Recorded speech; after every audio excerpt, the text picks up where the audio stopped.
Hello, Hello, Steve. How are you? I'm good, thank you. Can you hear me okay? Yes, I can. Yeah. And am I okay for you and the Oh, headphone level? you're perfect. Is that a universal audio microphone? It is indeed. What are they like? They're very good, especially if they've got the software available where you can change it. So I've actually made that an SM7 because it's got some different software on it. Or I could make it Uh, the same as that one, the one that you've got, oh, the Sennheiser. yeah, that's an SE. It's a Voodoo. It's actually a ribbon mic. It's one of these Right. it's like a active ribbon mic. Right. But you Pretty could, cool I though. mean, this one is good. The only slight disadvantage with this is it's quite quiet on level, but it's really good for isolation. So that's why it's in the control room. So if someone wants to suddenly record a quick guide vocal, it's pretty good actually in terms of isolation. It's really, really Yeah. good. And the quality is good. The other ones in the series, the bass drum mic is particularly good. It's actually possibly my new favorite bass drum mic. And then the Really? pencil mics are really good. The only issue I've got with the pencil mics is the quality control. I've had a few that have broken, which is a real Ah. shame actually because they are really good. They're kind of like a KM84 type of mic, Ah. but they're good. I haven't got the other ones. I haven't got the condensers or anything. Obviously getting into the old podcast, what actually do you find the difference between going from the 80s, no, from going from the 70s to the 80s with regards to production and gear and because it's a completely different vibe of more kind of um organic kind of Well, 70s to yeah, I think 80s. I think we've almost gone full circle because a lot of the equipment that is available by companies like Warm Audio is looking back to the golden age of recording, which was kind of 16 track as Yeah. it was transitioning to 24 and a lot of outboard gear. So you're absolutely correct. In those days, the majority of, I was young enough to have started. I started in 75. So the consoles then would pretty much either in the UK certainly were predominantly Neve, but then there were one or two other studios that had things like Trident or Helios. So the console was really the main thing, and it was very, very rare for anyone to use external mic preamps. Very rare, apart from classical sessions where they would Uh-huh. have remote mic pre's because of the size of the studio. But other than that, the majority of the kind of things that you inserted were um, absolutely compressors. I mean, the Neve actually did have some compressors built into the desk, but there was only, I think, certainly on CBS, I think there was a couple of pairs, so there wasn't enough to do everything. So people would have DBXs and some other outboard equipment from other manufacturers. And then there was before the 500 series came, DBX and a few other manufacturers had this sort of, I think it was called 900 series. It was slightly bigger, but you could have racks of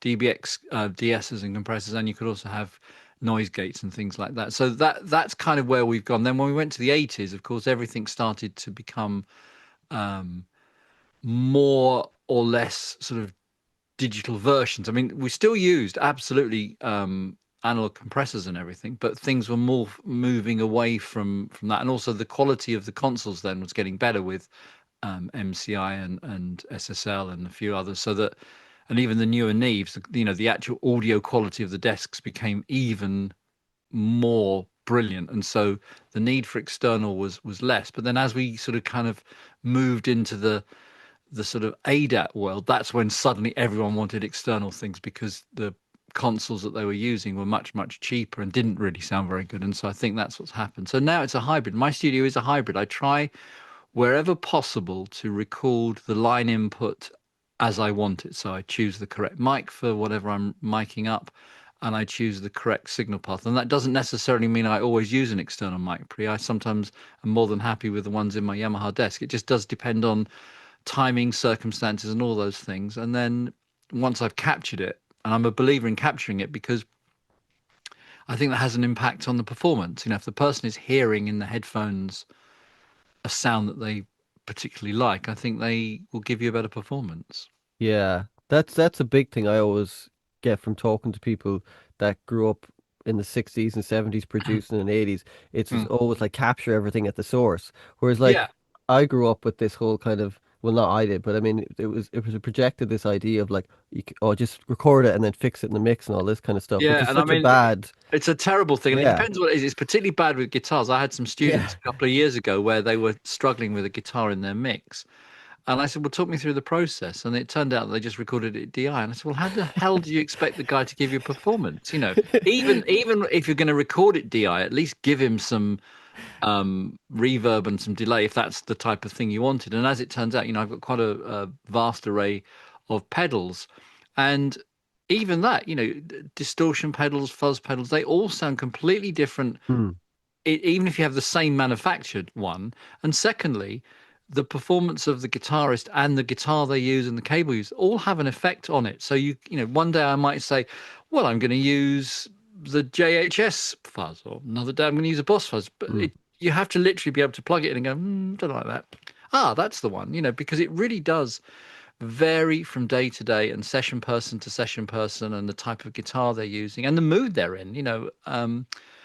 I did one of my Baltic Jazz things. I used a vintage fuzz pedal, and I absolutely adored the sound. And then when I was trying to do another song, I wanted the same sound, and I couldn't get exactly. And it was the same guitarist and the same guitar, but it sounded completely different. And Yeah. in the end, we did a hybrid where what I did was he played the new part in, and I actually took an impulse of the one we'd used before and sort of married the two together, and kind of as it turned out, we ended up with a really interesting hybrid, which once again, experimentation is always the key.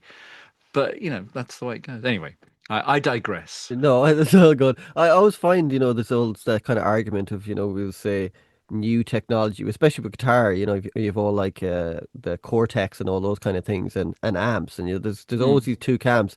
And like if you give Jimi Hendrix a Cortex or give him an amp, he's going to make it sound amazing. It's kind of Yeah, always the player, really. I think people kind of it forget that. is. It's the player has a lot to do with it, and also the mood. I mean, interestingly enough, I've just got the UAD pedal that emulates the Fender Deluxe. Oh, wow. And I have a Fender Deluxe, and Yeah. it's really interesting. So on a track I was working with MT Jones, we did a couple of, a really that was a really interesting experiment, because on that track are both the amp with microphones played Hmm.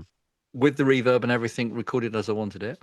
And then there was a couple of instances where we were getting near to finishing the track, and there were two things I wanted. I needed some extra janks, and honestly, I just got the pedal, and I was being lazy, if I'm being absolutely honest. I said, well, why don't we just plug this and see if it works? Not only did it sound identical to the studio with the thing up, it was so good that Mikey said, can I borrow that? I've got a couple of little gigs to do Yeah. down in Bristol and Bath, and I can literally go on the train and bring this with me rather than lug an amp, because he uses one of those amps live. Yeah. And so I can absolutely testify in my circumstances that pedal is phenomenal. It's a one trick pony. It does that. It doesn't do a thousand different you can get these Helix boxes, as you said, or boxes that will literally give you any guitar sound you can ever imagine, which is Yeah. fine, and certainly fine if you've got a big concert and you want to pre-program everything. But in this particular case, that is a sound I particularly like. The sound of the that kind of Fendery sound with the spring reverb and the ability to mic it up and get a tone. Yeah. That certainly has that retro late 60s. Because the thing that I'm fascinated about with guitar sounds is the sort of provenance of things, because you mentioned about the 60s. So I'm not old enough to have worked in the 60s, but the engineers that trained me Hmm. because I started in the mid 70s. So the engineers that were the senior engineers, certainly at CBS when I worked, they had grown up in they had grown up in the 60s. So particularly Mike Ross, who trained me, he'd worked on all those Love Affair records and the tremolos, and those were very much the kind of parallel universe of what the Beatles were doing. And Yeah. the Beatles often overshadow British recording in the 60s, but other studios were making great records with four track. And Yeah. when you look at some of that stuff that came out of CBS studios in Bond Street, which Mike Ross engineered, they were breathtaking recordings on so many different levels. And they used to use session players, certainly in the case of the Love Affair, kind of similar to like the Wrecking Crew in America. And so the sound of those records had a really distinctive tone to them. And as you mentioned, that recording everything at once, they didn't have any chance of remixing it. So often The band, which would be, drums, bass, couple of guitars, piano, sometimes acoustic guitar as well, all of that went down to one track, and that was Yeah. it. And then they would leave the three tracks available to do vocals and overdubs, very, or depending on the budget. Sometimes Mike would, because I've seen some of the tapes, so in bands like he did some of the early Fleetwood Mac stuff, so some of that stuff was recorded across four tracks with the band and then copied onto one track of another piece of tape, so they had some ability to mix, but they could also add some overdubs on the way to the copy. So it depended on the budget and the band and the time. But on those kind of session player things, they Mm. very much just got it down and recorded it and moved on. But that training stayed with me forever in terms of capturing things and trying to balance things. And in fact, the students just the other week, that one of the things they wanted to do was record a live session, live vocals and everything. And I got a local band to come in to record a song absolutely live, no overdubs, no tweaking, just capture it as a performance. And then obviously we have got multi-tracks, so we are able to do a mix afterwards. So, for example, I can isolate the vocal tracks when the singer's not singing. I can pull the mic down, and you can tighten the track up a bit. But essentially, Mm. what you hear is it, And I think that's a great training to be able to capture a recording in one go and get the levels and the sound and make everyone happy. It's quite a skill. But I was taught that from a very early age, and I really do think that's a great skill to have. So those Yeah. engineers in the 50s and 60s, they were the pioneers of recording technology. They really, really were. And each generation, I think, is used to the equipment that they have. And that's not to take away, because I see some of my students who have only got a laptop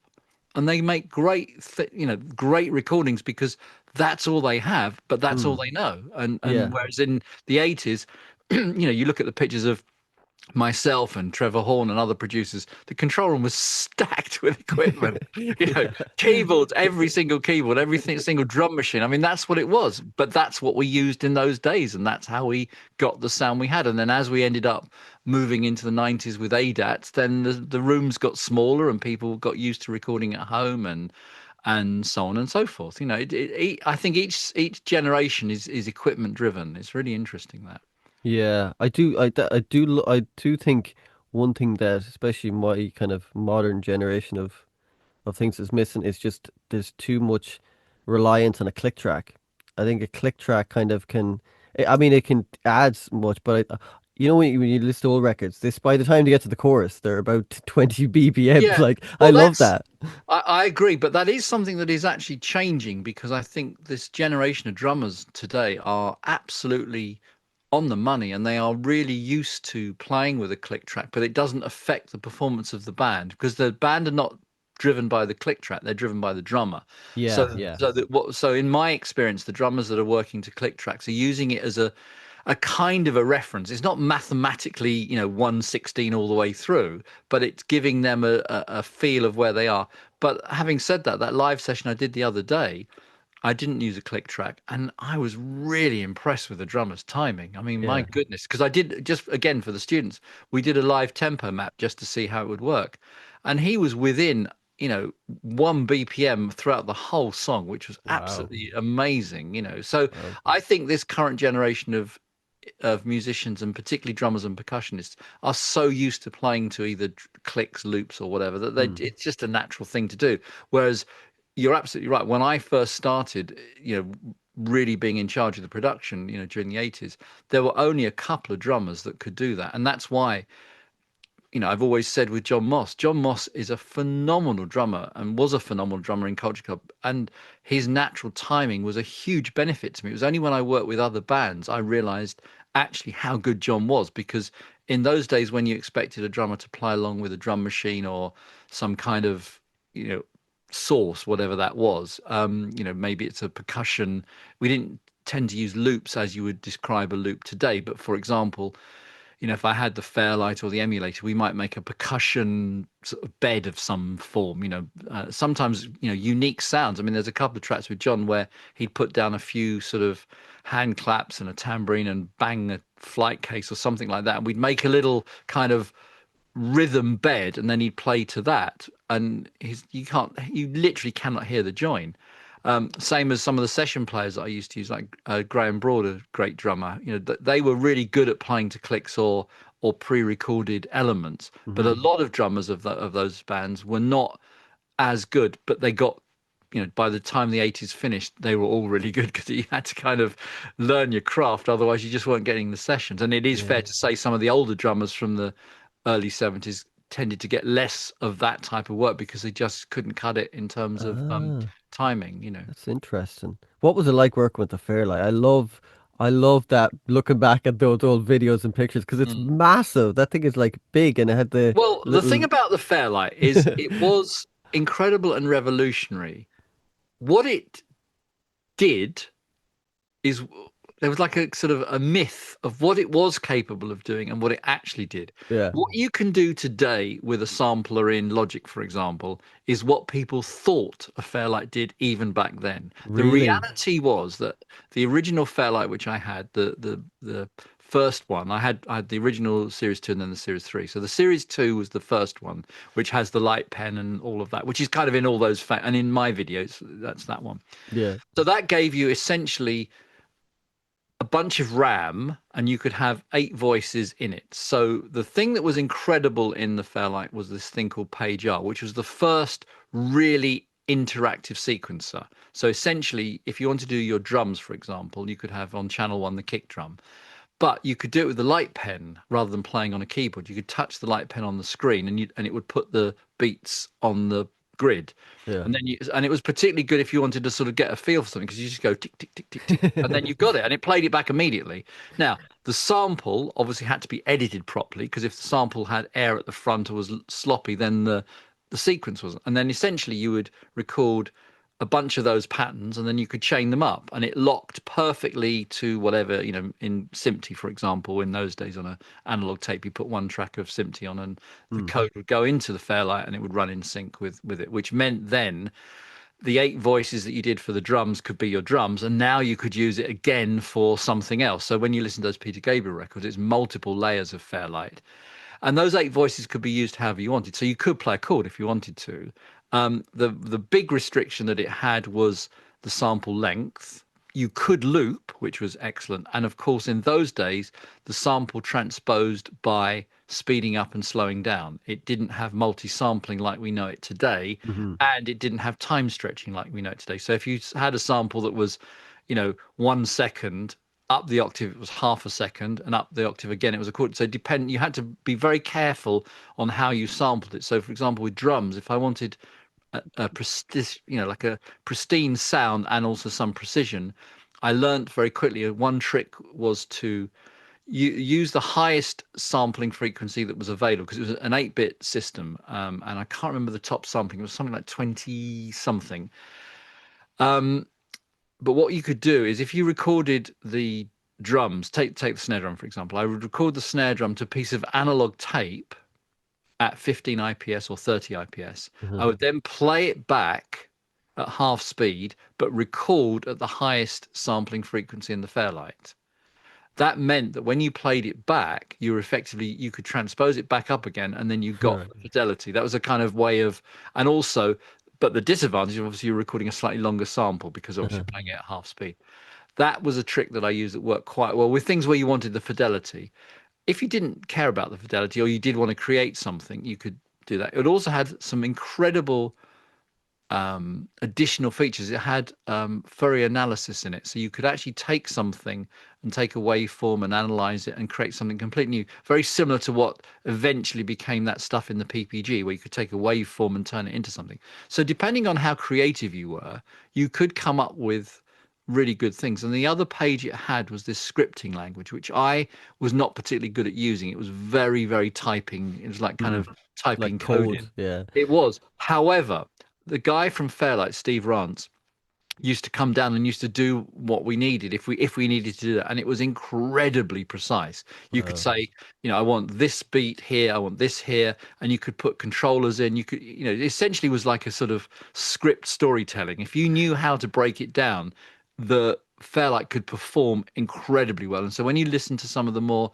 complicated pieces that certainly some of the Japanese artists did that use the Fairlight, that's how they did it, because it was a scripting language, and it was really, Uh, if you had the time, you could create something. Of course, today we can do all of that on our laptops very, very easily. But at the time, that was revolutionary. But I think for most people with the Fairlight, the ability to sample any particular sound, and it came with a classic library, of course, all those things that are on, that orchestra hit and all those things that are classic, and all that thing on, Trevor Horn. yeah, and all that Moments in Love, that breathy thing. But I used to try and emulate those and make my own.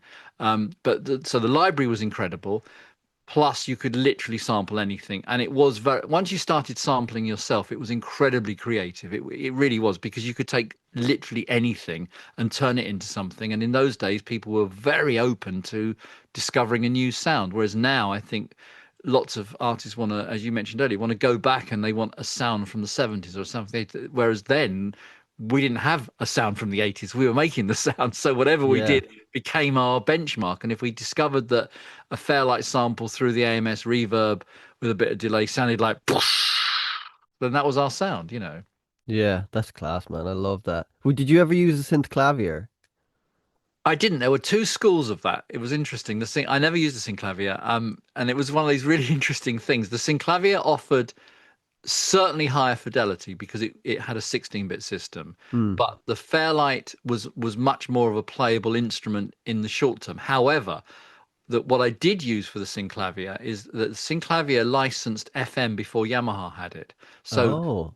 so there Oh. are some tracks of Culture Club that have synclavier on it. Very early, in fact, I used the synclavier before I had the Fairlight, because the first version of the synclavier was an FM synthesizer, because they licensed the technology. So tracks like Take Control, for example, on the Culture Club first album, those cellos are synclavier, because FM synthesis was mind blowing, and it obviously was developed later with Yamaha in the DX series. But the first version of the synclavier was as an FM synth, and it was really, really powerful and sonically incredible. And then when they saw what was happening in Australia with Fairlight, they added that digital side of it, which had the terminal, and then Okay.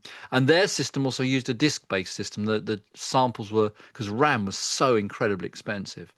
Their samples initially used to track back off of disk, because Mm. I also had an AMS sampler at the time, of the AMS 1508, but I had mine modified, and I had famously 26 seconds of RAM in it, which which meant I could put a whole chorus in it. But the Yeah. 26 seconds of RAM is a famous story now. It was £1,000 a second in those days. That's how much RAM Wow. used to be. So it Wow. cost 26 grand for AMS to develop that to do, and they had to make special software in my machine to make it address all that RAM. But it meant that what I could do with the Fairlight was I could, and I used to use it a lot. So, for example, we'd record, let's say, a bit on chorus one. For Mm. example, let's say it's a vocal, backing vocal.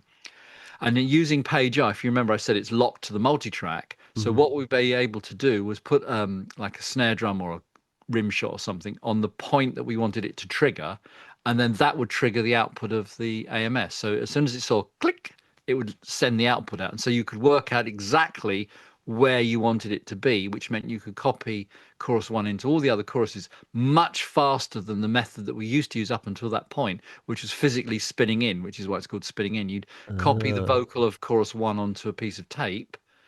You use a Chinograph pencil, mark where the breath was or the beat was, put a piece of leader in, and then count how many beats it took for the machine to speed up, because then they were Right. never instant. This is before hard disk. And then you Yeah. play the master back, and then you'd literally be counting one, two, three, four, bing.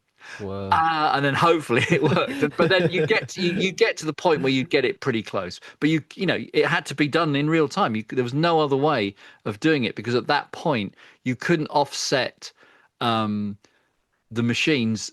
As soon as I had 48 track 224s, I was able to offset machine A and machine B mathematically, which worked. And of Okay. course, I did the same with the digital, but that was still a physical movement of tape. Whereas with the Fairlight and the AMS, it was instant. It was the closest you had to what we have today with hard drive. You put a click in, it plays it out. And so you could do the whole song in one go.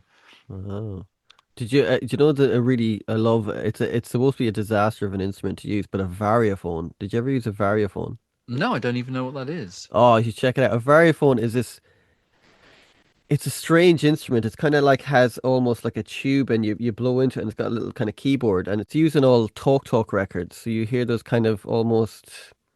It almost sounds like some cases like a bassoon and stuff like that, Right, or a clarinet, and it has right. these. It's all over talk records from kind of. It's a really interesting instrument because it has Yeah. a very specific sound to it. It just has this, and it malfunctioned half the time. Well, they always malfunction. You talk about the Yeah. synclavier thing. Years later, Paul Hardcastle was famous for using the synclavier, and we're very dear friends. And so we went on a television program where the idea was we could both sample anything from the top 20 and try and make a record out of it. And he would do Was it it on the sync. live? Was it a Yeah, it live was a show? live Oh show at Network no. 7. Yeah. So we started at the beginning of the show, and by the end of the show, we'd have had something done.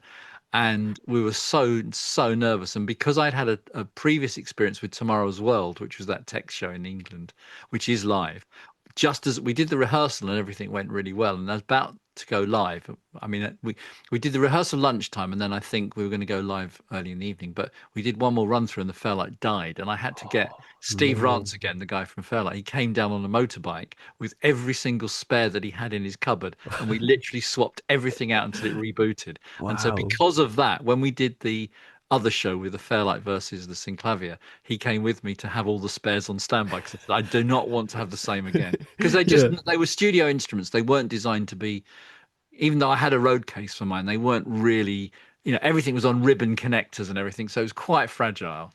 Okay. Wow. Wow. Did you use a Fairlight on working when you worked with the Beach Boys? Yes, extensively. Really? It was like because I'm always interested about like that kind of. I mean, I love the Beach Boys. They're one of my Mm. favorite bands ever. But like, what was Brian's kind of reaction to working with Fairlights? Because I know he used the Moog on when he did. He was doing Love You and all that stuff. He was kind of doing all Moog. Was No, he like Brian and Carl absolutely loved it. And in fact, really? Yeah. and one of the very first meetings I had with Brian was actually in Jamaica. I was busy making the Ziggy Marley album, and Brian came to meet me in Jamaica. And one of his very first questions to me was, "You, Carl said you've got a Fairlight because he was tech savvy. He said, Carl said you got a Fairlight. Can you show me what it will do?" And so I said, "Well, you record your voice, do a couple of oohs." So he went ooh, and I still have those exact oohs from that very first session because having Wow. recorded it onto tape, I've got them. So I said, "Okay, record it." So we did like three of them, mixed them down to a single track and put it in the fella, and then he could play whatever he wanted on it, and he loved it. And he said, "Excellent." Was really impressed with it, and so we used it quite a lot. We used it for all sorts of different things. Um, One of the greatest uses of it is on the track "California Calling," which I did with Ringo Starr. So Ringo Starr, again, very advanced, happy to try anything new. The drums on "California Calling" are a combination of Ringo's playing and samples and the Fairlight, which he programmed with me. So what happened Wow. was we did the first take going through, and then we So decided cool. that the tempo wasn't quite right for the track. It also didn't feel right either. It didn't. It sounded because he'd heard some of the other tracks we were working on. So I think one of them, for example, had a 909 drum machine on it, intentionally so. That was the sound. That was the sound Brian wanted. There's a famous picture of us in Redbus sat with the Wave at the PPG Wave and the 909, programming that exact song, "Crack at Your Love." So that's the other thing. At that point, Brian was very, very on message, loved it, wanted to use anything that was new. Hmm. Carl, for example, was obsessed with the DX1. He absolutely adored it because he loved the keyboard, he loved everything. Anyway, so when we did the first pass, Ringo said, "This isn't right, is it? It doesn't sound right, does it?" And I said, "No." He said, "Well, why don't we do it with that?" So we essentially, and that's what I love when you do the collaboration between producer and artist. That's not going there because it's let's try this. And I think that's something that Ringo's never given credit for, even within the Beatles. He's quite open to anything and very creative. And you think of a song like "Day in the Life" with those tom toms. Yeah. That's without that, that's part of the song. Yeah. And so Yeah. with "California Calling," I have a set of Ringo samples which he gave me for that track, and then we did a combination of triggering, because one of the things you could do actually in those days is MIDI was just sort of beginning to come through. There were some instruments that had MIDI on it, Mm. and some of the Roland systems still had their DCB bus and also CV and gate. And the Fairlight was able to do all of those things. So the CV and gate, what we were able to do was take his original drum part that he played using just a gate, make a trigger from it. That then went into page R as I described. So you'd see the kick drum and the snare and whatever, and then we would align the samples to that, and they were unique for the track, including the fills and everything. So it was done sampled as a performance. So it's a hybrid of playing and sampling and programming. And then, for example, the timpanis are played live on top and the tambourine. So it's a really interesting combination, that track. I think it sounds really, really good. And having just remixed it, it was really interesting listening to it today, because what I was able to do was improve the quality of the original samples. Because I still have the samples, Yeah. we had to sample them in mono originally. Because the Ah, Fairlight was only mono, but I was able to realign the samples in stereo now, so that now sounds slightly fuller than it did originally. cool. And so when they were doing the vocals, because I remember Brian always said he was a proponent of doing vocals 3 takes of like the main lead, and he'd kind of stack it. Did he do that in the album? Was it or did it was it? I suppose they did lots of stacking, but he always used to say the lead vocal he'd do it 3 times, and then mix it underneath, so it's not like a chorusy kind of thing. A combination of that. In fact, I at that point had already moved on to 6 or 8 times. So there's some of the tracks where Brian, he mentioned it in one of his books, and Steve made me do it 8 times. So it depends on the song, but yes, absolutely, it was, and that was very much the sound of the 80s. The way that one would layer the vocals was absolutely that. The thing that I did with them was we did compromises on balance. So, for example, on some of the songs where we really did need a little bit more control over the balance, they sang separately as opposed to all one round one mic. And then Okay. there were other songs where we did sing all round one mic, do say a couple of takes of that. So we might have that, say, double tracked or triple tracked all round one mic, but Wow. then separately Al would go back in, or Brian or Bruce or Mm. whoever was doing, and add a couple of extra layers. Or sometimes, in a couple of cases, um, Carl particularly, having such an amazing voice, would do a couple of additional harmony parts. So in some cases, there's more than the four or five voices, Okay. depending on the shape of the. And sometimes Carl would double a voice. So there's a couple of songs where Carl and Bruce are singing essentially in unison, but the, Mm. the harmonies. So that was a combination. And then there were certain things where we did use the fellow. So for example, back to California Calling, the song, the main hook that goes dit dit dit dit dit dit boom boom boom dit, that was all done in the Fairlight. So what we did is we put a click down, dit, Yeah. layered that up, copied it into the Fairlight, and then we Yeah. went dit dit dit dit dit dit, and that's how we did that one. Oh wow. That's Letting you mad, into a isn't it? big trade secret there. Yeah. Thanks very much. That must have been unreal though to hear them round one mic. Just like it must have been just unbelievable just Yes, to because there is absolutely the classic sound. yeah, And at that point, it was all of them, with respect to Dennis, because Dennis had passed away before I worked with the band. mm, But the classic sound that everyone knows of, the Pet Sounds sound is mm. is that group. Yeah. And I suppose Brian's voice wasn't the greatest at that point. He was with Landy at that point. Brian Yeah. was yeah, so it's kind of like yeah, it's Carl's voice though is just like it Carl's sounds like voice an is angel. amazing, yeah, An and there angel. are there are bits of Brian's voice that sound absolutely fantastic, and certainly once it's layered up in the classic sound, there's some good bits. I think the vocal that he did on "Get Your Back," for example, that high bit, which is Yeah, all that's Brian, cool. that's fantastic. I mean, that's as good as anything he's ever done. Did you That's did you tell him to get singing lessons? I did indeed. It's a famous story. So here's what happened. It was very early on in the sessions. So we had a Mm, so in the very beginning, he came to London and we started, routining songs and talking about ideas, but we never really sang anything. It was just, as you do, sketch. So no one's ever concentrating on anything. It's more about getting the ideas done. And that was a really, really lovely, enjoyable set of sessions because I had him on my own for most of them. And mm. Landy was there, but we managed to try and keep him away as much as possible because he obviously was a massive pain in the ass. Yeah, I And, can imagine that. And I have nothing but, and you can talk to anyone. I mean, he was, on the one hand, you can argue he saved Brian's life, absolutely, and he got Brian onto a healthy regime. But on the other hand, as Carl told me many times, he was completely ripping the band off. He was charging them so much for Shocking. both consultancy. And Carl showed me a thing one day where so it was like 10 grand for vitamins. And he said, how many vitamins so he was just kind of ripping, which is why the band had to keep playing live, because they were subsidizing it. Obviously, we have, I guess the silver lining is it put Brian on a better path. That's it. But in terms of everything else, he was, horrible. And Mm. thankfully, they eventually got a restraining order. Anyway, we get to Los Angeles and we start to do proper vocals. And I can't remember which track it was that we were working on. Um, it's one of the ones that is one of Brian's vocals. So I can't think which one it was that we were starting, but we did a sort of an initial take, and we would have definitely done the backing vocals first on it. Um, so again, when you're doing backing vocals, you're recording a short section, and so it's more about the precision about rather than the nuance of that sort of thing. So Yeah. we come to do the lead vocal and we do one take. And I said, Brian, you better come in and have a listen to this. And that was one of the occasions where everyone was in the control room. Now, it is true to say that as the sessions progressed, people didn't come every day. And so if we're working particularly with Carl and Bruce, for example, Carl and Bruce would be there for the majority of the day. And there were days later on that I worked with Brian on his own. It really does.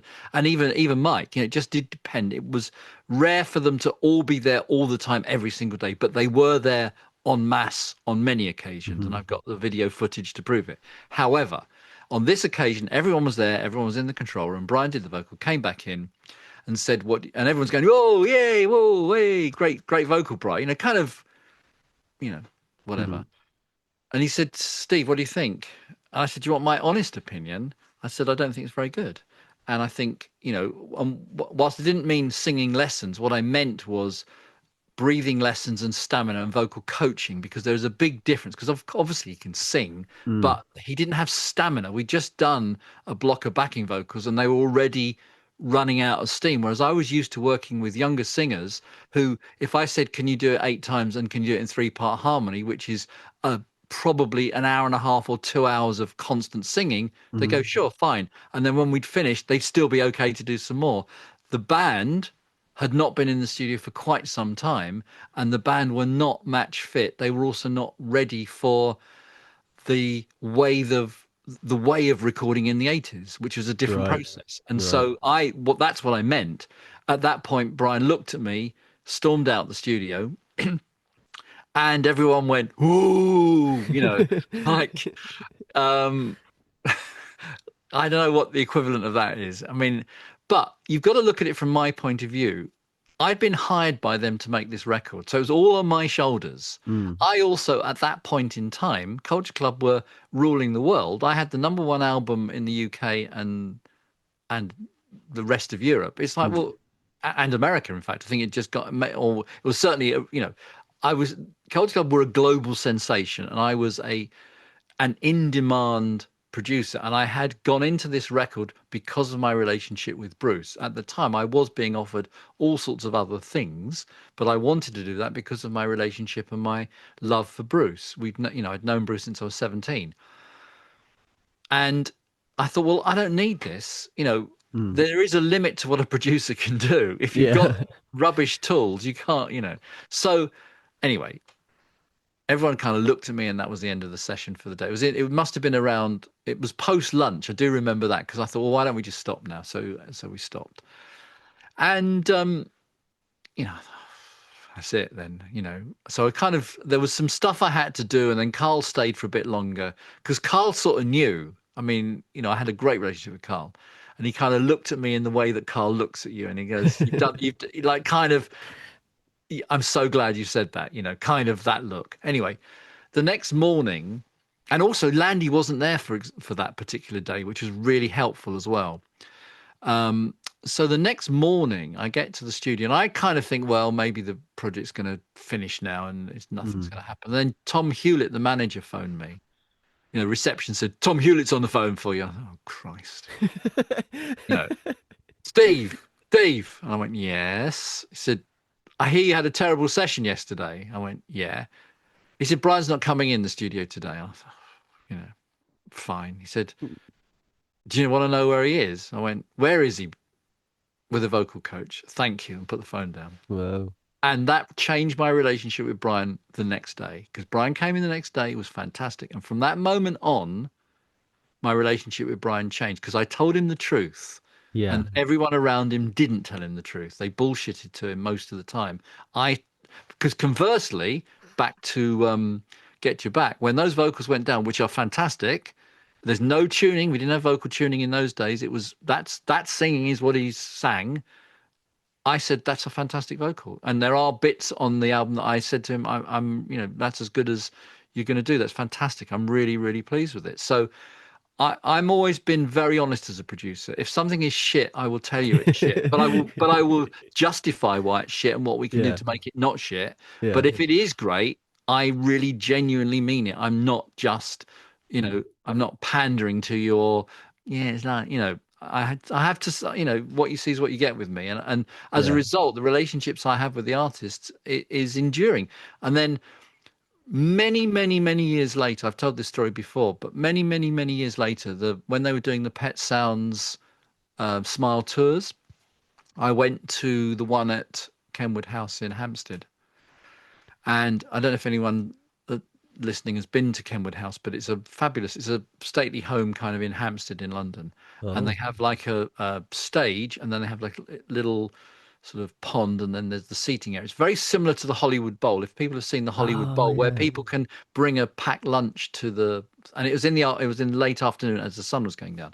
Mm. So one of the things is that the way it's set up is backstage is kind of tense, a bit like kind of Glastonbury sort of vibe, and the food and everything is in the main house. So if you want to go and get some food after you do your sound check, you have to get like a little golf buggy and go to Oh, the that's because it's good. quite a long way away. Yeah. So they do the rehearsal, and everyone goes, "Oh, we're hungry and we're going to go." Because I went there, Brian said, "Would you like to come to the gig?" So everyone goes off, and there's just me and Brian and a couple of tech people left backstage. He said, "I'm not very, very hungry," because he had a big breakfast and I'd eaten. So I thought, I don't really want anything. So, and I have the pictures to prove it. It did happen. So the pair of us, and it was a really lovely day. So the pair of us are sat in deck chairs Mm. chatting about stuff. And I remember it was specifically because it was the Glastonbury weekend. Because he said to me, where are your girls? I said, oh, they're at Glastonbury. He said, well, let's give them a call. And we tried to call them, but unfortunately, he said, no, let me call them. I'm going to freak them out. But unfortunately, we couldn't get bloody signal, which was really annoying because phones were not, there was probably a mast there now, so everyone got signal. Yeah, In yeah. those days, there wasn't, and this was before iPhones. Um, so he then said to me, and this is such a really, and I will really, really remember this, and this is gold you're getting here. So he touched my hand.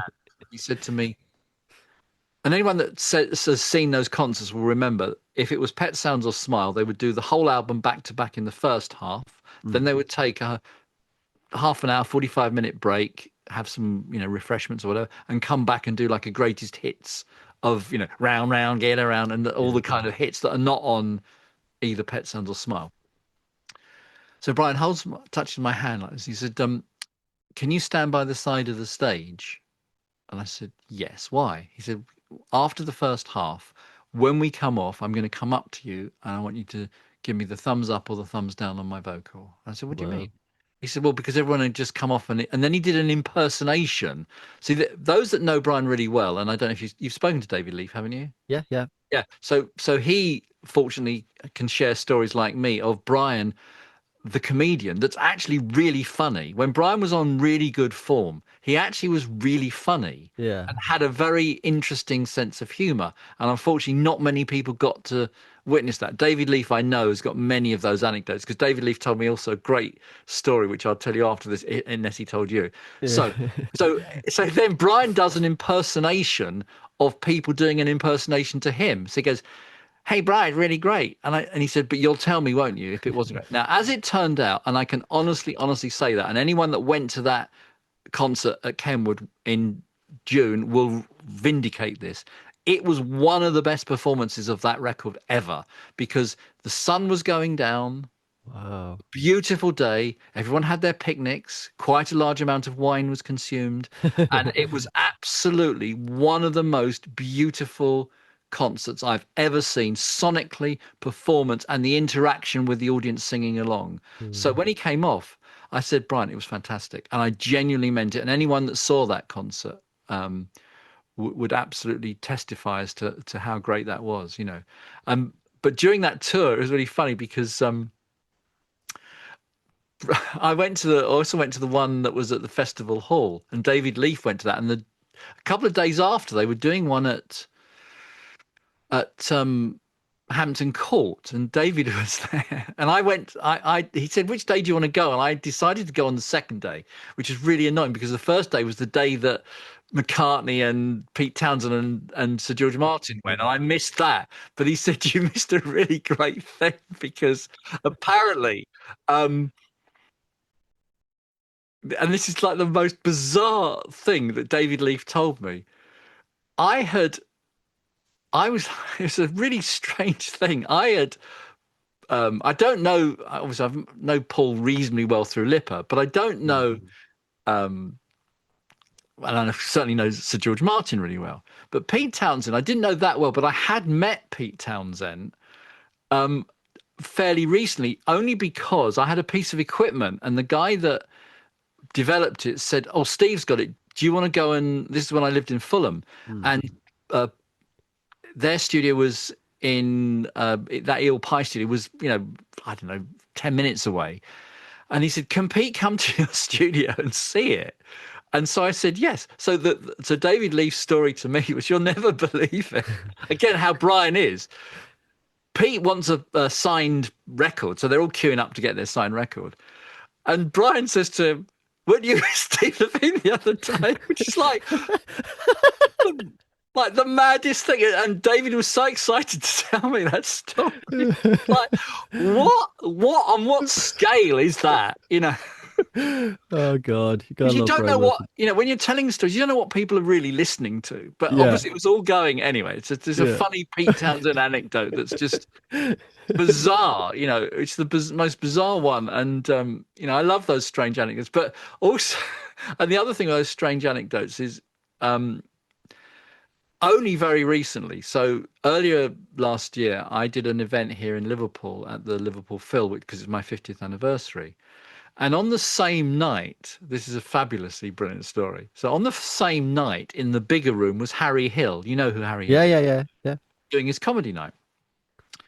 Cut to many years earlier, again with Brian.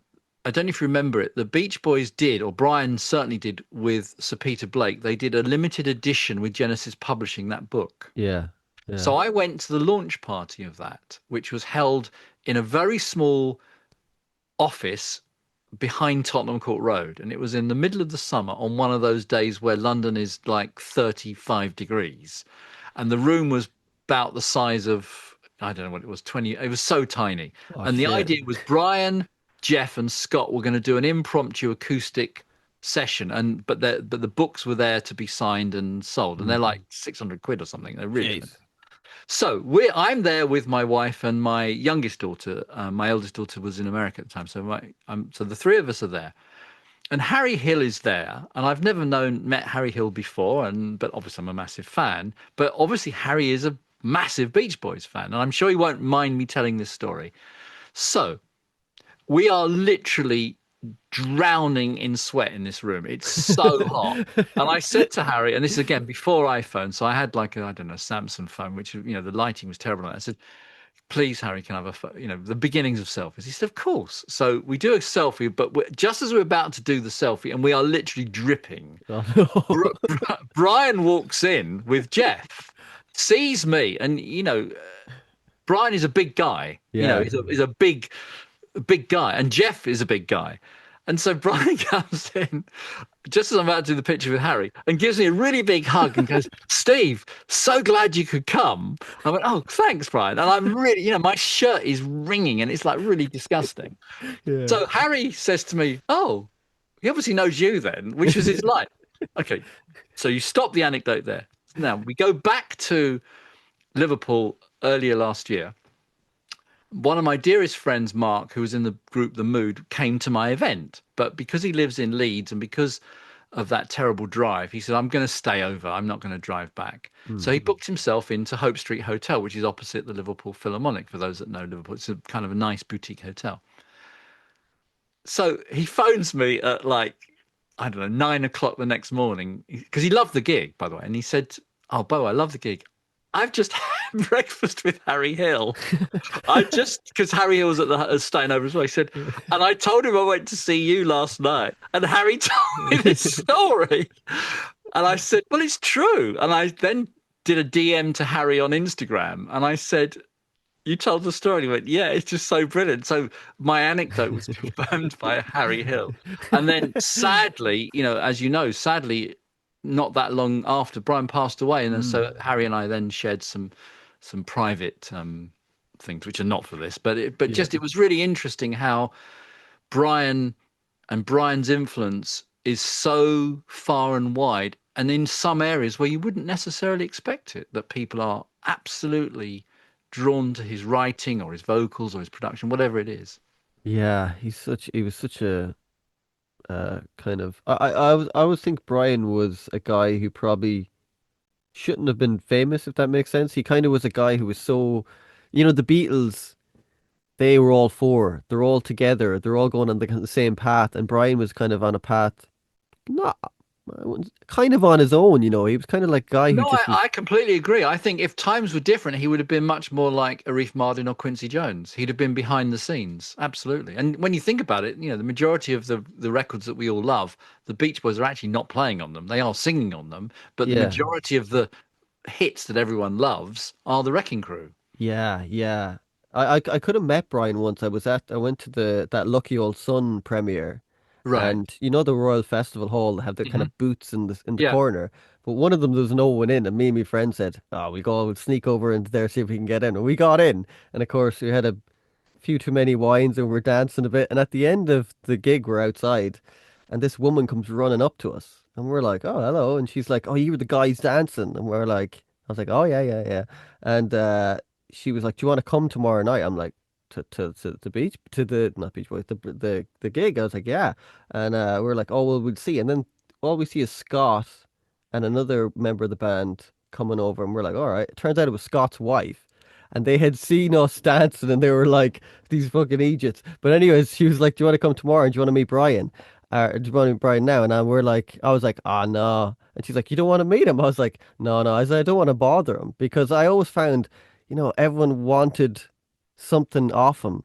Like all these This people this is want something." so true. This is the problem that so many people have, and it's the same with Paul McCartney. When anyone goes up to them, they want something. Yeah, yeah, It's yeah.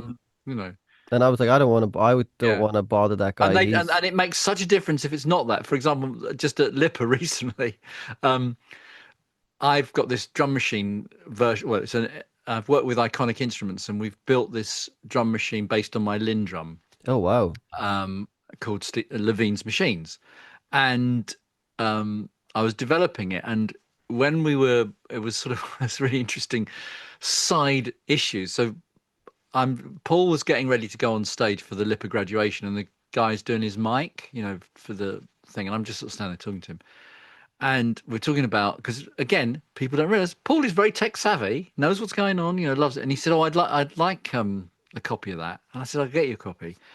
So what I said to Mike from Iconic, I said, "Can you do me an install stick?" I said, "Because there's no way that he's going to get into passwords and whatever. Just give me a yeah, thing that I can give to him that he'll just put in his computer, presses one button, and it loads in and it automatically authorizes it and does it." hmm. And he said, "Sure." So he gave me like a little, custom made stick.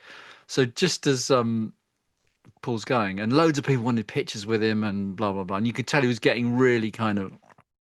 Yeah. And I said, "Paul, before you go, I've got something for you." So I'm not asking anything; I'm giving him. And he went, "Oh." And I said, he said, I remember he said, "Oh, that's right up my street," and put it in his pocket because that's the difference. And I think it's a strange world that they have. As you say, everyone often wants something, and it's very rare that you can give back. I mean, I have given back whenever it's an opportunity. I mean, the other time that again, it's what people think you do. Quite a number of years ago, Paul said to me, "Our kid's going to call you." I went, "Oh, okay." So Mike McCartney phones me and says, "I've found some old demos of me and Paul Hmm. on 7.5 IPS tape. Have you got a machine that you can play them back on?" I said, "I actually have," because at that point, bizarrely enough, had just bought a brand new old stock 7.5 mono Ewer machine. Because what had Wow. happened was I had one that had gone wrong. This is just before Brexit, so you can Hmm. date when it was, and you could send stuff backwards and forwards to Europe really easy. So the Ewer service center is in Germany. So I phoned them and I said, "My Ewer's broken. It needs some new belts and some bits and pieces." It wasn't like majorly damaged. And he said, "Oh, we have a particular repair for that. It's €60, and you pay for shipping, but we ship it back." Perfect.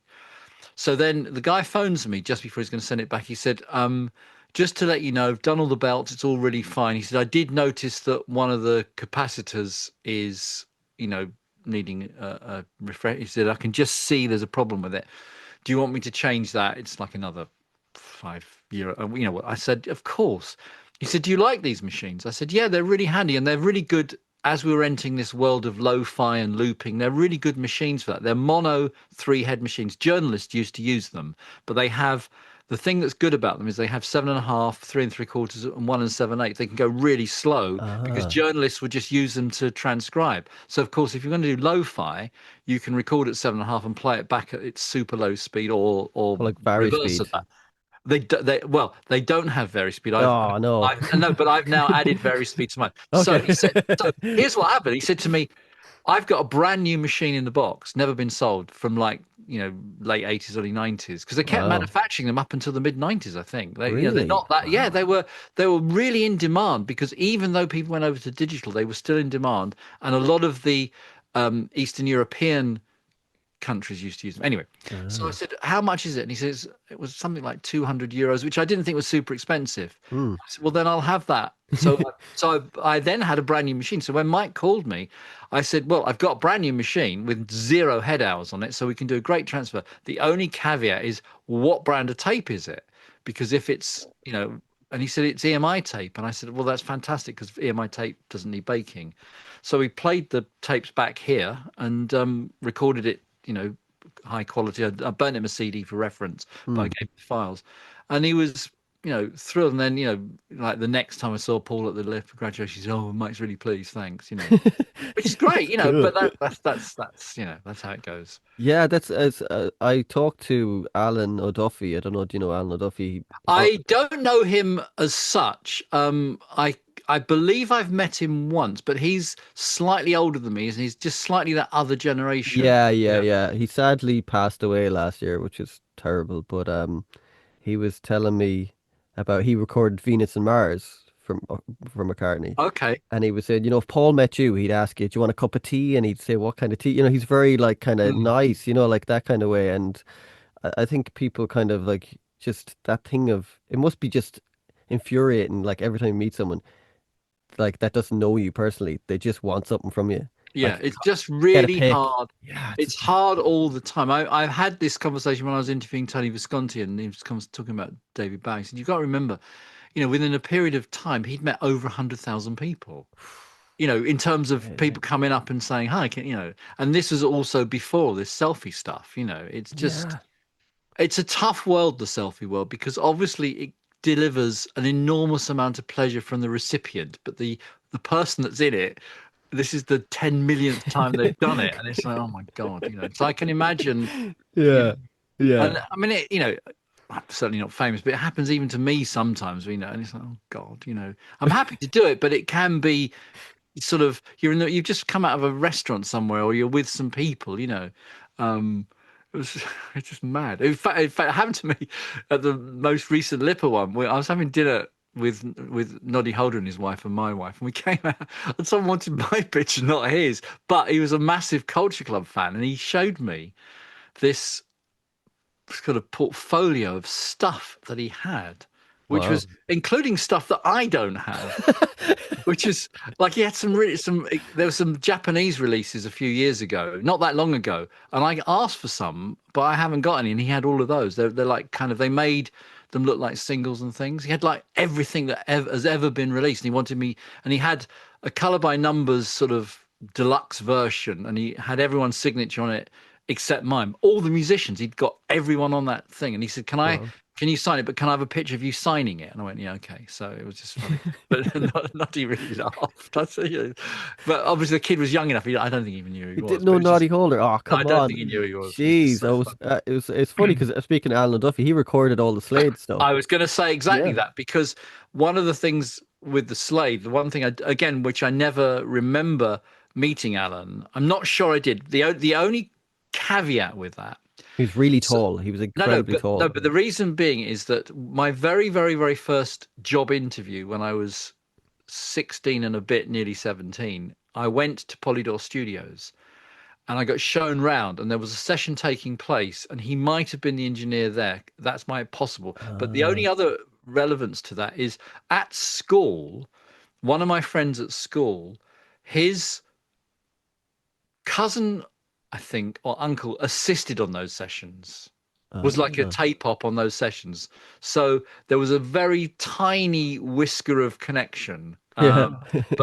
As far as I'm aware, and I don't think I ever, but you're absolutely correct. I do remember him being the engineer on a large chunk of the hits, although some of those were recorded in New York, but he did do quite a lot of the ones that were done at Polydor at Stanhope Place. Yeah, we were. It was sad because we kind of became friends before he kind of died. A good few Right. months before he died, and it was like I just got a shock when Mm. when his It's the wife same as messaged me. engineers like Bill Price. There's another Yeah, one that was, a great engineer. yeah, yeah. And I think some of those engineers that came out of that era didn't get enough credit. You know what I No, mean? They didn't get. you're absolutely correct. I mean, I would count him, Bill Price, and of course Mike Ross, who taught me. So many of those engineers. You're absolutely right. They were really important. And what I found that an interesting thing because when I first went to California, which was in the late 70s, and I noticed a big difference in the way that engineers were treated by the studios. They had a lot Really? more reverence. They were considered to Ah. be such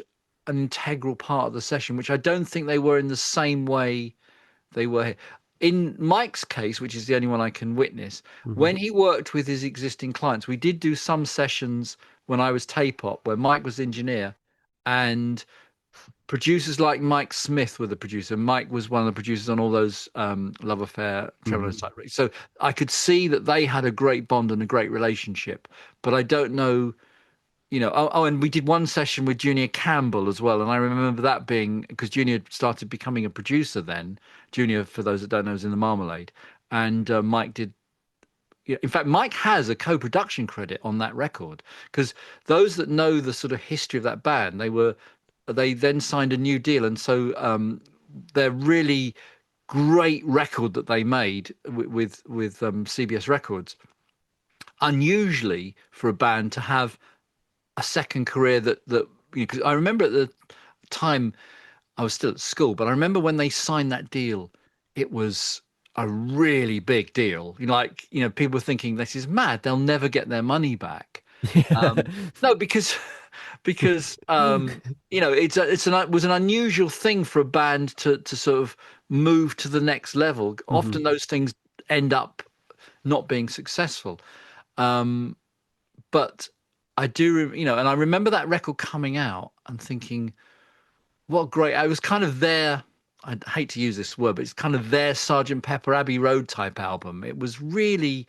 I actually have forgotten the title of the album now. You'll have to do a quick search of the album, but it had, a couple of big hits on it. But sonically, that album was fabulous. And I think they then managed to transition to 8-track rather than 4-track. And Mm. 8-track revolutionized that latter part of the 60s. Yeah. You think of Abbey Road, Yeah, for sure. but so many of those bands that were recording to 8-track at that last block of the 60s, it really, there's a sonic jump, isn't there, There's a between difference. something from say 66, 67, and then suddenly 68 and 9, that block, and into 70, and even into 71 people were still using 8-track.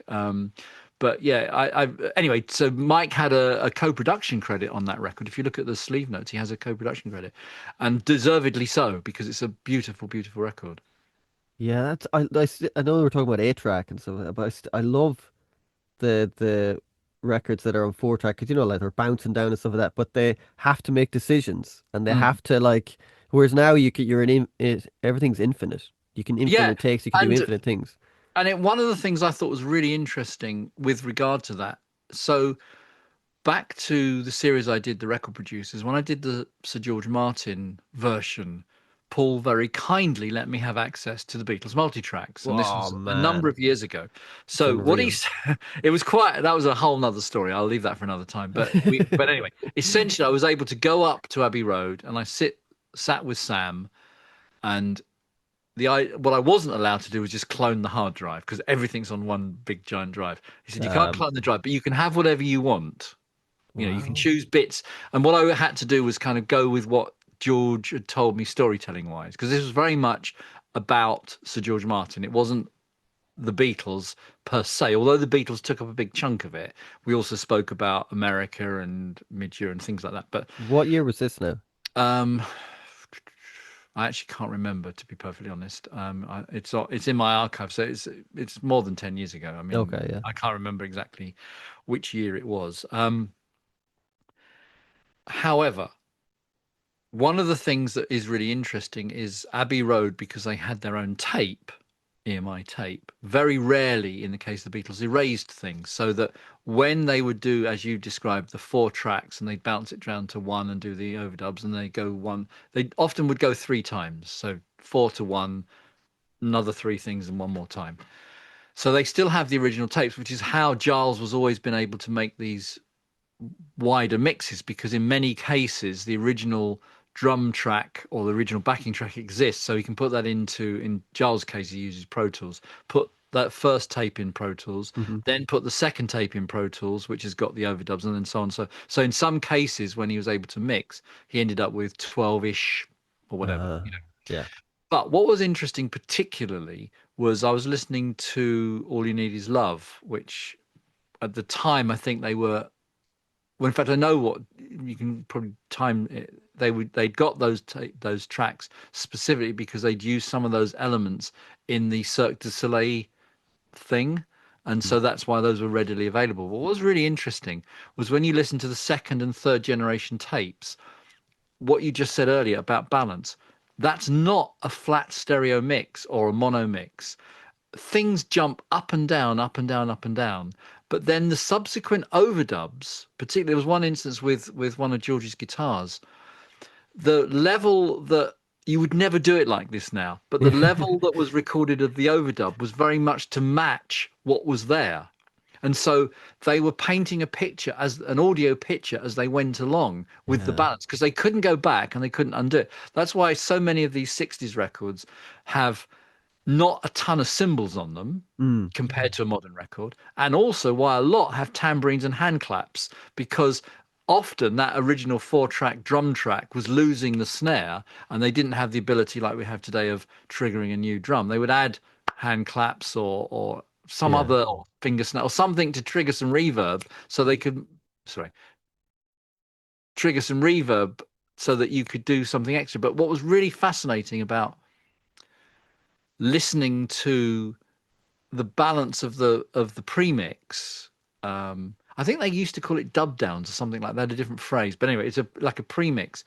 The levels were integral, and George told me, Sir George Martin told me, they would sometimes spend quite a large number of hours doing that dub down mix because that was it. They couldn't go back. They couldn't synchronize anything. And so I think that's a fascinating way of how production, engineering, technology, and musicianship all have a role to play in what we perceive as the end result. Yeah. Yeah.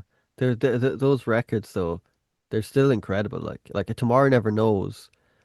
That I remember the first time I heard that when I was a kid, well, not a kid, but a teenager. I was like, "Holy shit, is that a remix or something?" Because it Mm. still sounds so modern. Like the drums are just Mm. so still sound amazing on that. Like Mm. And for me, the Beatles mono is the best way to be. It's still I don't give a shit about the remixes. They're fine. Mono, I think, is the best way to listen to the Beatles because it's got that punch. Well, I think what Sir George Martin told me was that certainly the mono up until Abbey Road, I'll rest my case with Abbey Road, but certainly up until Abbey Road, the majority of the mono mixes were done with the band in the studio, and the stereo mixes were done with him and Jeff Emerick, often afterwards, and often not to the same time constraints that the band had, because the band did spend a long time on those mixes. So I would agree with you. It's not mono versus stereo. It's the integrity of the balances of the instruments. And that's what kind of annoys me when people go, oh, mono's best. No, mono isn't best, but there's a difference in the mix. That's what you're hearing. You're hearing a different mix. The Yeah, that's stereo true. mix is not done. The same with Dolby Atmos. Unless original people are involved on that record, and unless the engineer is absolutely forensic at balancing things, things can go amiss because sometimes it's the strange quirks. I remember, I'm old enough to remember when mixing was not automated and it was all hands on deck, and you'd have four faders and you'd have your Chinograph pencil and your bit of masking tape, and you go, Steve, at chorus one, you push that fader and you do that. That's what was happening with the mix, and that's where the Beatles mixed. It was all hands on deck. You look at some of those pictures. I've got a picture in my studio actually of Paul and John at the mixing desk doing exactly what I've just described. And you look Brilliant. at it and you can see also there's an additional hand from someone on the mixing desk for that very reason. It's a famous picture that Linda took, and it's like they're all touching faders because that's how you had to mix.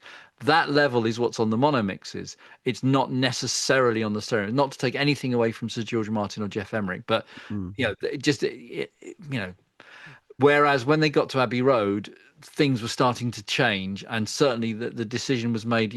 That's one of the first times Ringo's drums were recorded in stereo. The stereo tom toms. Mm. So that album, I think, works as well in stereo as mono because it was done at the same time, and therefore, whatever. But Yeah. I do, but and also one of the limitations also on the original stereo mixes was the mixing console itself, because those original red mixing consoles didn't have variable pans. It was left or right or in the middle because they weren't Ah, designed. okay. They weren't. That's why, when you have those American reissues and you've got all the band on one side and all the vocals on the other side, Yeah. you know, the original the original way that those mixing desks were made wasn't for mixing in the way that we mix today. They were designed for opera and because that's another thing that Sir George Martin told me. When the Beatles did their first records in mono, straight to tape, Mm. there was a four track already there, but no one was allowed to use it apart from Cliff Richard because Wow. because it was designed for the classical sessions Yeah, yeah, yeah. where they and not to overdub, but to have orchestra, and if it was a case of an opera, orchestra and singers, and have some control over it. And Cliff Richard, according to Sir George Martin, was the only artist in that period that was allowed to use the four track. So some of Cliff Richard's early recordings, which is why they sound so good, were actually four track, where everyone else in the rock and roll world was cutting a backing track live to a mono tape and then Ah, playing that mono tape back and adding their vocals to another tape, and that was it. That was how wow. rock and roll was initially recorded until it went to three track. Well, Wow. America had three track instead of straight to mono. So it varies. The technology and the curve varies accordingly to. But yeah, so that's an interesting thing. And so the design of those desks was very much to accommodate the classical world, not the pop world. And so that's why when they eventually had the 1, 2, 3, 4, 5 transistor desk that they used for 8 track, it revolutionized Abbey Road for, from the moment they did Abbey Road, the album, all the way through Pink Floyd. That was a revolutionary concept, that console. That red they reissued that console lately. Someone did a Just yeah, someone's done it, but they've done it yeah. with modern. It doesn't probably have those. It's mainly the preamps and you got the faders like that. But it's Yeah.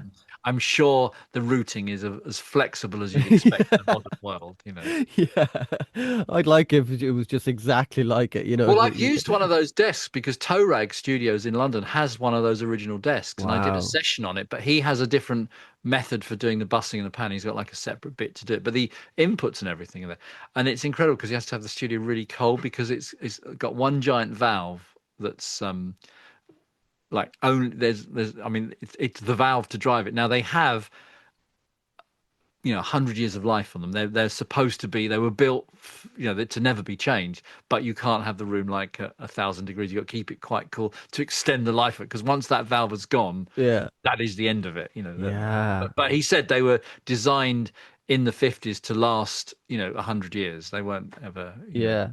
And um, rooms do like affect if you have a microphone, obviously, it does affect the temperature, like sometimes if you record I've recorded my piano at nighttime, it can sound different because of the temperature of the room and everything Absolutely, like that. absolutely. That's why Yeah. my studio drum kit sounds as good as it does, because it's sat in the corner of the studio and it kind of breathes with the changes in temperature. Whereas when you Yeah. bring a studio kit in from outside, if the outside is warm or hot, it takes at least, half a day for the shells to kind of, you know, get to the temperature. Yeah, having a studio kit's great because it doesn't matter whether the studio's cold or hot, the shells adapt. Yeah. Yeah. Yeah. So are you actually remixing that the Beach Boys record?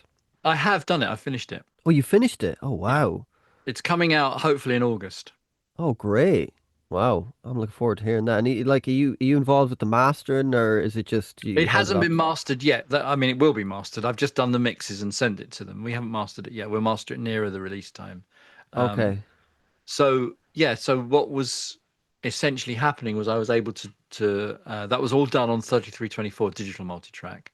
So Oh, we had lots and lots of copies of lots and lots of tapes, and I had a few myself, which thank goodness I'd taken at the time. Um, the tapes themselves were in reasonable condition and they'd been stored reasonably well, but they weren't perfect. And so we okay. did have a lot of instances where channels were dropping out and I'd have Oh, to replace things. But there was some, there was, this is for another time, but there were, luckily with modern technology, there were multiple things I could use to repair. I use Isotope RX for repairing stuff. I use it a lot on my radio stuff, but it's a really great tool for repairing. So there were a couple of instances, for example, on some of the strings um, where there were some dropouts, and obviously I'm able to repair the dropouts, which was good. But there were some great bonuses. I think hopefully people, it's not to take away from the original mixes, which we all love, and they're there. These are just a modern interpretation of them. I haven't put a dance beat across them or anything like that. I've just sort of enhanced them where possible. And so on a couple of tracks, where we, for example, had take a track like Where I Belong, for example. Anyone that knows that track knows that that's got some interesting percussion on it, which was combined to one track. It was Fairlight percussion mainly, and the basses were a combination of Prophet synthesizer, DX synthesizer, PPG, all kind of blended together to create the sound. But in those days, what we would do was, and in the case of that one, I was mentioning sequences. We had a early sequencer. This was MIDI had come through, but there were different sequences available. In this particular case, I had the Roland sequencer, oh, and I also had the Oberheim sequencer. wow. So what we're able to do was sequence the part in as so in this particular example, Carl played the part in, and we edited the part to make sure the part was as we wanted it, and so it would then play the Oberheim back absolutely perfectly. But it was his performance. The advantage of that was the very simple thing we could do is double track the synth sound because it would play the track back perfectly, but you could then layer it. Now, once we got that down, we then went to another pair of tracks and I'd record, say, the Prophet T8 or whatever, and we'd blend all of those together to create a stereo track. So it's Okay. maybe six or seven things, but it's the sound. So there might be the low end from the Oberheim, for example, but there might be the sizzle, sizzle, sizzle from the PPG, depending on the track. Those elements were still on one of the work tapes. So I was able to actually, on this Ah, mix, have them separate, which means I could actually not have a static balance. So I could actually slightly change the balance, which was really good, which cool. makes it even more dynamic. And also, the elements that were the drums I mentioned were actually on separate tracks, but we'd have to record those again because we were still limited to tracks. And so they were on a stereo pair. Thankfully, I have the plug-in versions of the AMS reverb and AMS delay, and I also know what the settings were. And Oh, so I was able to replicate. so now I've got the separate elements of the drums, for example, but I can replicate what we did on the bounce because I know exactly what the settings were. So now I've got a bit more control over it, and it makes. So I've kind of we haven't done a Dolby Atmos mix, but I've set it up that if we wish to do one, it'll be a little easier this time because Okay, all the tracks are combined. There were some instances where the master tape and the work tape weren't in sync, which is really annoying. But luckily, I was able to do a few bits. Anyway, that's cool. enough of that. Looking But yeah, forward to hearing that. so Is there a few albums like I know it's such a hard question because it's the way things always change. But is there a few albums that are really special to you that you love that yeah, always there's a mean few. something to you? Yeah, so if we go to the Motown period, I adore the Temptations album Masterpiece because that's a great record. It's almost like a concept album because the tracks are really, really, really, really long. And Norman Whitfield, one of the greatest music producers of that era, absolutely. When you listen to what's on that record, it's like making a modern record. There's things where there's the hi-hat just plays and that's Yeah. clearly a little loop and then it's just sonically brilliant. So I remember listening to that a lot on headphones when I was growing up. The Diodato album was really important to me, talking of jazz and jazz rock and everything. I love Diodato, and Diodato 2, that's the one with his eye on the cover. I particularly remember that. Well, I still love that album. Those are two. Of course, Talking Book, without question. I love Talking Book. In terms of Tom Bell, um, any of the Spinners records, probably the Mighty Love one, but I like them all. And then in terms of rock, certainly Every Picture Tells a Story, Rod Stewart, absolutely. And what else would be there in the rock genre? I actually quite liked Deep Purple for a while. They were quite. Oh, So so what good. the one with their So faces good. that where they're that's got down down down down down Oh down. yeah, Deep Purple in Yeah, rock. It's got them yeah, on no, the yeah. So I really remember that score. I used to really love that. Slade Alive. That was one of the sauce. first records I Great. bought. Slade Alive. I don't love live albums normally, but that I make an exception to that one. Which years later I managed to get Noddy to sign for me. But I bought Cool. that when I was school, and I still have my school copy. Um, and Isley Brothers, of course, Three Great. Plus Three, one of the greatest records ever, which again is still part of my collection. So yeah, that's a snapshot of some of the stuff oh, Barry White, missed out Barry White. Now, not the normal Barry White albums. I really love the Love Unlimited album, the one where he's standing by the swimming pool. That's a great record. I really love that record. So Gotcha. those are part of my collection. I used to dub them to cassette so that I would preserve the records as long as they possibly could, Oh, brilliant. and then listen to them on cassette in my bedroom. So, Yeah. and Yeah. I used to sleep, going to sleep listening to them because I believe that imprints you like a duck imprints with a baby duckling. That if you listen when you go to sleep, you can hear things and they go in your subconscious. Yeah, yeah. It's such a different way of listening to music. Like I think I was probably the last generation of that where you actually you couldn't afford I couldn't afford to buy a CD, like every CD, so I'd have to buy one or maybe a cassette or something like that. And you kind of would some of the stuff you didn't like, you'd have to listen to because you were like, geez, I can't forward this tape. Mm. So you kind of grew the stuff you didn't like. You'd actually, by the end of a few lists, you're like, oh, that's my favorite song now. And like, it's such a different way of like Yeah, absorbing music and I'm than, old enough to have had record vouchers for birthdays and Christmas, and you're absolutely right. So I remember actually the first two records I bought with record vouchers, and I really remember them, was like for exactly what you've just described. I bought the Four Tops Greatest Hits, a brilliant. Motown Chartbusters Volume 3, the silver one, for exactly what you said, because I wasn't sure of if I bought.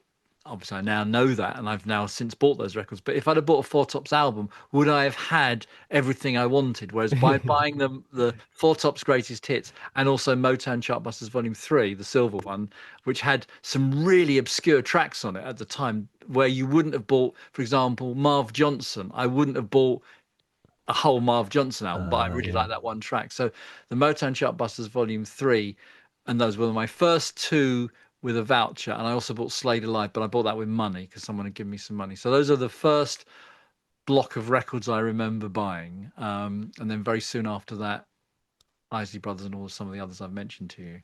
Well, Steve, hey man, thank you so much for chatting to me. I really appreciate it. Sorry if I took up too much of your time. I tend to talk too much. No, my Sorry about pleasure. that. It's been fun. Well, I really enjoyed it, man. Thanks so much. And yeah, thank you. Well, Cool, brother. Thank all you right. very much. Have Thank a you. great Bye-bye. day. Take Bye. care. Take care.